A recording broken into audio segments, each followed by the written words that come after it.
Trump card किसके पास है? कोई नहीं जानता ताकत की सियासत में हतमी फातेह और हारने वाला कौन होगा, और असल ट्रम्प कार्ड किसके पास है? वजीर आजम इमरान खान, साबिक सदर आसिफ अली जरदारी या थर्ड अंपायर? बुध को OIC कॉन्फ्रेंस के इख्तिताम के बाद हुकूमत और अपोजिशन के दरमियान सियासी मैच 3 दिन के वक्फे के बाद आज दोबारा शुरू होगा। कौमी असम्बली का अहम और फैसला कुन इजलास आज से शुरू होगा। तहम तमाम तर इम्कान है कि स्पीकर कौमी असम्बली असद कैसर MNA के इंतकाल की वजह से इजलास मुलतवी कर दें, लेकिन ये देखना अहम होगा वो कितने दिन तक इजलास को मुलतवी कर सकते हैं। आम और रिवायती तौर पर ऐसे मामलात में इजलास को अगले वर्किंग डे तक मुलतवी किया जा सकता है, इसलिए वो इजलास पीर 28 मार्च तक मुलतवी कर सकते हैं। लेकिन अगर उनके जहन में कुछ और है तो वजीर आजम या PTI की कोर टीम की हिदायत के मुताबिक वो इजलास गैर मुअय्यना मुद्दत तक मुलतवी कर सकते हैं। आज के कौमी असम्बली इजलास के तूफ़ानी और हंगामा खेज होने का चांस मुस्तरद नहीं किया जा सकता।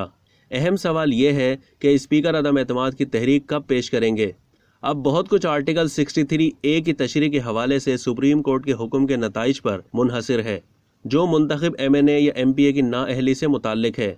स्पीकर न सिर्फ वजीर आजम से राब्ते में है, बल्कि वो तहरीक अदम एतमाद को शिकस्त देने के लिए PTI इकदामात का हिस्सा भी हैं। वो इत्तेहादियों के साथ साथ PTI के मुनहरफीन को वापस लाने के लिए काफ़ी सरगर्म हैं। ये तमाम इकदामात एक दूसरे से बहुत ज़्यादा मुंसलिक हैं। अब वज़ीर आज़म इमरान खान इतवार 27 मार्च को इस्लामाबाद जलसे में अपना ट्रम्प कार्ड दिखाने जा रहे हैं, और उन्होंने ऐलान किया कि उन्हें अवाम के साथ अरकान कौमी असम्बली का भी एतमाद हासिल है। स्पीकर मुख्तसर नोटिस पर पीर को इजलास भी बुला सकते हैं। आज तक किसी को पुरस्रार कार्ड के बारे में कुछ मालूम नहीं। ये अपोजिशन की बड़ी नाकामी है या एक बड़ी तकर्रुरी के सिलसिले में उनका एक अहम फैसला। वज़ीर आज़म का सस्पेंस बरकरार रखते हुए दो टोक मौक़िफ़ है कि तहरीक अदम एतमाद कामयाब नहीं होगी, और अगर उनकी हुकूमत ख़त्म भी कर दी गई तो वो इस्तीफ़ा नहीं देंगे। वज़ीर आज़म जो इस बहरान के इस्लामाबाद पहुँचने से पहले तक बाकायदगी से काबीना इजलास की सदारत करते रहे हैं, 1 महीने से इजलास नहीं कर सके। उन्होंने ख़बरदार किया है कि उन्होंने अपना ट्रम्प कार्ड अभी तक संभाल के रखा हुआ है, जबकि अपोजिशन ने जल्दबाजी में तमाम पत्ते शो कर दिए हैं। क्या वाकई उनकी जेब में कुछ है या सिर्फ नफसियाती चालों के ज़रिए मुखालफिन का मुकाबला कर रहे हैं? ये जल्द मालूम हो जाएगा।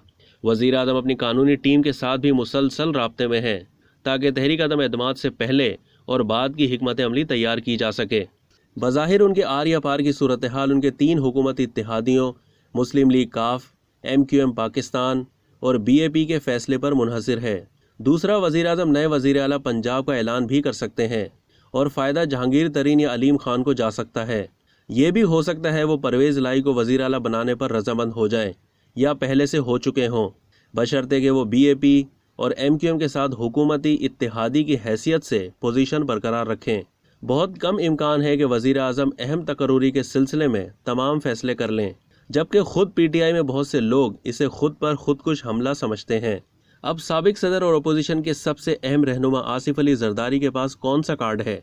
इमरान खान की तरह उन्हें भी पूरा एतमाद है कि वो वज़ीर आज़म को तहरीक अदम एतमाद के ज़रिए हटा देंगे। डेली जंग के YouTube चैनल को सब्सक्राइब करना ना भूलिए, और फेसबुक के पेज को भी लाइक करना ना भूलिए।